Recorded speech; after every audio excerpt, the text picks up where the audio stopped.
podcast. I don't like making short clips of my podcast. So the AI chooses the best.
Magandang umaga po sa ating lahat.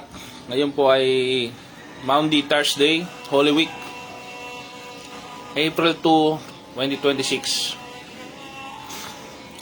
Nasa panahon po tayo ngayon ng pagninilay-nilay sa ating panahon ng araw ng ginawa ng Panginoon sa atin. Taon-taon, ginagunitan pa natin ang Lenten specials na ito. Ito lamang po sa Chapel of Worship Christian Faith Ministry. Yan po ay Maundy Thursday. O tinatawag nilang Huwebes Santo. Nakataon tayo ngayon sa araw kung saan ang Panginoon ay binigay niya sa disipulo niya ang pag-alala sa kanyang kamatayan at muling pagkabuhay. Tinatawag nating Last Supper. Ngunit ngayon ay i-emphasize natin yung aral ng Panginoon na tinuro niya sa mga apostol niya, mga disipulo niya.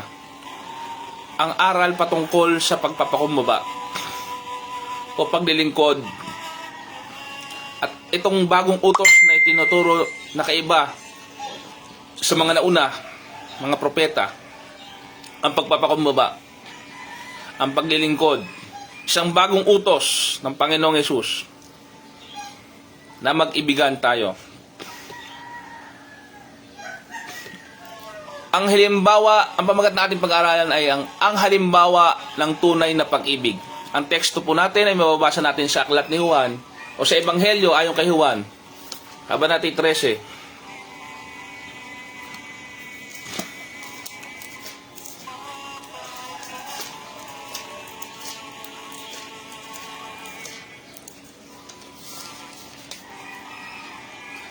Kabanata 13, una hanggang 17, 34 to 35. Ating pong basahin. John chapter 13, verse 1 to 17, 34, and 35.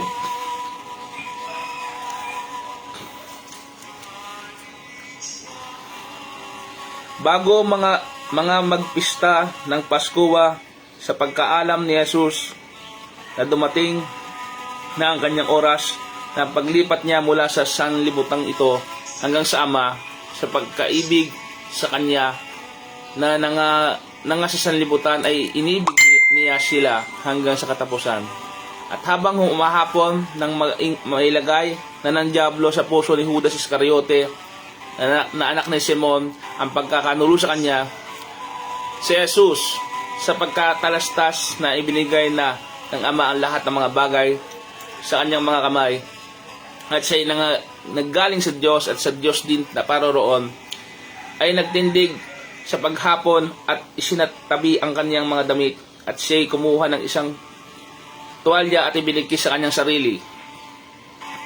Na magkagayoy nagsalin ng tubig sa kamaw at pinasimulang hugasan ang mga paa ng mga alagad at kinuskos ng tuwalya na sa kanya'y nakabigkis.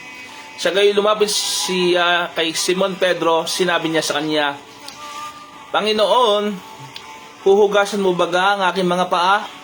Sumagot si Jesus at kanya'y sinabi, ang ginawa ko'y hindi mo nalalaman ngayon, na dapat mauuna mo pagkatapos. Sinabi niya ni Pedro, "Huwag mong huhugasan ang aking mga paa." Kailan may sinagot siya ni Jesus, "Kung hindi kita huhugasan at hindi ka magkakaroon ng bahagi sa akin." Sinabi sa kanya ni Simon Pedro, "Panginoon, hindi ang aking mga paa lamang, kundi pati ang aking mga kamay at ang aking ulo." Sinabi sa kanya ni Jesus, "Napaliguan na ay walang kailangang hugasan maliban ang kanyang mga paa, sapagkat malinis na ang lubos, at kayo'y malilinis na. Ngunit hindi ang lahat, sapagkat nalalaman ang sa kanya ay nagkakanulo. Kaya't sinabi niya, hindi kayong lahat ay malilinis." Verse 12, "Kaya't nang mahugasan niya ang kanyang mga paa, at makuha ang kanyang mga damit, at muling maupo, ay sinabi niya sa kanila, Nalalaman ba ninyo kung ano ang ginagawa ninyo? Tinawag ninyo akong guro at Panginoon, at mabuti ang inyong sinasabi, sapagkat ako nga. Kung ako nga ang Panginoon at guro, ay maghugas na ang inyong mga paa. Kayo naman ay nararapat ding mahugasan ng mga paa ng isa't isa, sapagkat kayo binigyan ko ng halimbawa upang gawin naman ninyo ayon sa ginawa ko sa inyo." Verse 16, Katotohanan sinasabi ko sa inyo, ang alipin ay hindi dakila kaysa kanya Panginoon, at ni ang sinugo man ay dakila kaysa nagsugo sa kanya. Verse 17, Katotohanan,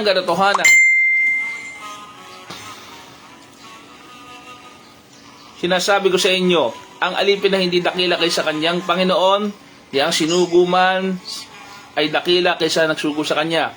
Kung nalalaman ninyo ang mga bagay na ito, kayo ay mapapalad kung inyong mga gawin. Verse 34, Isang bagong utos ang sa inyo ibinibigay ko, na kayo'y mangag-ibigan sa isa't isa, na kung paanong iniibig ko kayo, ay mangag-ibigan naman kayo sa isa't isa. Verse 35, Sa ganito ay mga kikilala ng lahat ng mga tao na kayo ay aking mga alagad, kung kayo'y may pag-ibig sa isa't isa. Pagpalain po ang banal na salita ng Diyos ayon sa Ebanghelyo. Maraming salamat.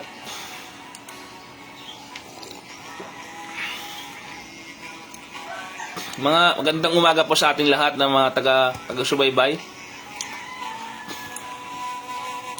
Ating pasimula ng Huwebes Santo natin sa Chapel of Worship Christian Faith Ministry, o tinatawag ding Maundy Thursday.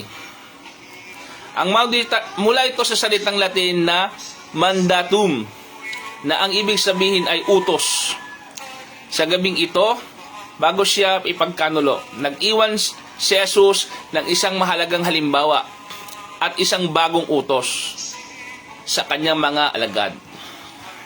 Kalawa, ang paghuhugas ng paa ay isang larawan ng pagpapakumbaba na mababasa na at sa binasa natin, Kabanata 13, 1 hanggang 11.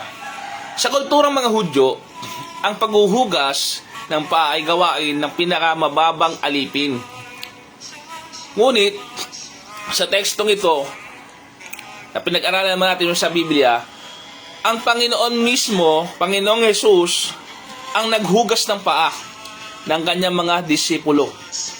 Ang kanyang pag-ibig ay pinakita niya sa kababaang loob. Alam ni Jesus na marapit na ang oras niya, at alam niya na kasama niya ang mga estudyante niya, ang mga disipulo niya, ang mga alagad niya. Ito yung habilin niya, ito yung oras niya na pinaka-highlight o pinakamahalagang utos na ituturo niya sa kanyang mga estudyante, ang pag-ibig. Alam ni Jesus na oras na niya, ngunit pinili niyang ituon pa ang kanyang atensyon sa pagpapakita ng pag-ibig sa kanyang mga alagad. Hanggang sa mangyari na nga yung bagay na mapapakos sa krus, hanggang sa wakas, may itinuro pa siyang mensahe sa mga alagad at sa atin. Hindi tayo dapat magmataas o maging mataas pa sa ating guro. Walang iba kundi ang ating Panginoon. Tayo itinuruan niya magpakumbaba. Kababaang loob, kababaan ng puso. Dapat din tayo magkaroon ng pusong handang maglingkod sa iba, ano man ang ating katayuan sa buhay. Ikatlo, Ang tawag sa paglilingkod na sinasabi ng Juan, Kabanata 13, 12 hanggang 17, nababasa natin na matapos hugasan ang kanilang mga paa, tinanong sila ni Jesus, naunawaan ba ninyo ang ginagawa ko sa inyo? Tinanong siya ng kanilang guro. Hindi lang seremonya, hindi lang isang pakitang sa public sa mga alagad niya. Ang paghuhugas ng paa ay hindi lamang isang ritual na ginagawa natin. Maaari natin itong i-practice sa simbahan natin na naghugas tayo ng paa, pero higit pa ito sa isang ritual. Ito ay isang prinsipyo ng pamumuhay. Isipin nyo na naman po kung yung mga paa ng mga alagad, yung mga paa ng kung paano kung walang kaartihan, walang kahalong pag-iisip na hindi sila marumihan, kundi maging isang servant na magtsatsaga ng pag-ibig sa kanilang kapwa. Yan po yung itinuro sa atin. Ang pangako ng pagpapalang sinabi ni Jesus sa versikulo 17, mapalad kayo kung inyong susundin. Mapalad kayo kung inyong gagawin ang mga bagay na ito. Ang tunay na kagalakan sa buhay na Kristiyano ay matatagpuan sa paglilingkod. Wala po yan sa kayamanan, wala po yan sa anumang meron ka sa buhay na ito. Ang kaligayahang sundin ang iyong Panginoong Hesukristo, na maglingkuran kayo sa pamamagitan ng pag-ibig, pagpapakita ng paglilingkod sa kapwa. Hindi po yung paglilingkod na makikita lamang ng camera o ng video o sa panahon natin ngayon, pakitang tao. Ang tunay na paglilingkod ay nagsisimula po sa puso, sa lihim ng puso natin. Ang kagustuhan natin na totoong maglingkod. Dahil nga po pinakita ng ating guro, ang ating Panginoong Hesukristo, marapat lamang tayong tularan siya. Isang bagong utos, sinabi niya, ang pag-ibig na tulad na kay Kristo. Na sinasabi ng Juan, Kabanata 13, versikulo 34 hanggang 35, isang bagong utos, ang pag-ibig na sinasabi niya. Dito, ibinigay ni Jesus ang kanyang sarili bilang alay. John chapter 3 verse 16. Gayon na lamang ang pagsinta ng Diyos, ng Ama, sa sanglibutan. Ibinigay niya si Jesucristo, ang nag-iisang anak niya, upang sino man sa kanya hindi mapahamak, kundi magkaroon ng buhay na walang hanggan, nakapiling ang Diyos sa walang hanggan. Isang bagong utos, binigay sa atin, mag-ibigan po tayo. Paano kung iibig kung kinamumuhian mo ang iyong kapatid o iyong kapwa? Paano mong iibigin sila? Ito nga po ang ginawa ng Panginoong Hesukristo bilang ilustrasyon. Siya pinahirapan, siya iniyurakan. Bagamat sinabi niya, patawarin sila, hindi nila nalalaman ang alang ginagawa. Sinabi niya, ibigin pati kaaway, pati ang mga nanakit sa kanila, pati ang mga taong nang-alipusta, minamahal ng Panginoon at pinapatawad. Anong pamantayan natin? Hindi lamang ibigin ang kapwa gaya ng sarili, kundi ibigin ang isa't isa gaya ng pag-ibig ni Kristo. Isang pag-ibig na may pagsasakripisyo. Isang pag-ibig na walang kondisyon, kundi sumunod sa Panginoon. Yan ay tatak Kristiyano, yan ay tatak alagad ng Panginoon. Yan ay naniniwala at sumusunod sa Panginoon, Hesukristo. Yan ang relihiyong Kristiyano na dapat meron ang bawat isa sa atin. Na dapat isinasabuhay, hindi lamang sa relihiyon lamang, kundi isang tunay na nakikita sa atin sa pang-araw-araw. Ang ating pag-ibig sa isa't isa ay magsisilbing patunay sa buong mundo na tayo ay dapat maging kagaya ni Kristo. Ang nangyayaring kasalukuyang giyera sa ibang bansa, ang nangyayaring kaguluhan sa iba't ibang panig ng mundo, maging sa ating pamilya, maging sa ating trabaho, maging kahit saan sa atin, dapat isabuhay natin ang aral ng pag-ibig, ang paglilingkod. Bilang hamon sa atin ngayong Huwebes Santo, alalahanin natin ang pagsunod kay Jesus ay nangahulugan na pagyakap natin sa krus. Ang pagpakumbaba, ang paglilingkod, suriin ang ating mga puso. Meron ba tayong paa? Meron po ba tayong paa na dapat hugasan? Na ipinahuhugas sa atin ng Panginoon? Hindi po literal na paa, kundi buhay na kailangan nating paglingkuran. Buhay na kailangan nating arugain.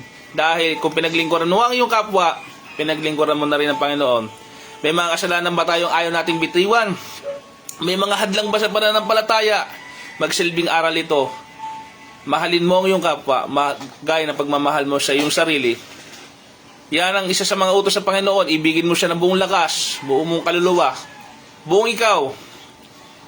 At gagayon din sa iyong kapwa, kagaya ng iyong sarili. Nangangailangan ito ng tulong mula sa taas. Hindi natin kayang umibig, bagamat binibigyan tayo ng kapangyarihan ng Diyos nang gagaling sa Kanya kung paano tayo iibig. Sino ang nangangailangan ng tulong natin? Sino ang nangangailangan natin? Tayo manalangin. Bilang halimbawa ng Panginoon, sundin natin siya. Kung mahal mo ang Panginoon, buong puso kang maglingkod sa iyong kapwa at sa Panginoong Hesukristo. Tayo manalangin. Ama naming Diyos, nasa langit ka. Kami po yung nagpupuri, nagpapasalamat. Kayo po ang nagbabago ng puso, ng isipan ng bawat isa. Mga taga-subaybay, pagpalain niyo po ang mga tagapakinig. At kami pong ginagamit yung instrumento sa pangangaral ng Ebanghelyo. Tulungan niyo po kami na maunawaan at maunawaan pa ang inyong aral. Pagkumbaba kaming aaralin ito at pagbubulay-bulayan ang sagay na masagawa po namin. Tulungan niyo kami, Ama, dahil sa panahon ngayon ay mahirap umibig. Sa panahon ngayon, napakasama po ng mundo ngayon. Tulungan niyo kami na mamuhay sa aral niyo. Isabuhay ang aral na ginawa, na iniwan niyo sa amin upang sundin. Patuloy niyo kaming gabayan, patuloy niyo kaming ingatan, at pagpalain nawa ang sumusunod sa aral na ito. Sa ngalan ng Ama, Anak, Espiritu Santo. Amen. Pagpalain po tayo ng Panginoon Diyos ngayong Huwebes Santo at tayo mamuhay sa turo at mamahal na iniwan sa atin ni Kristo Jesus. Amen at amen.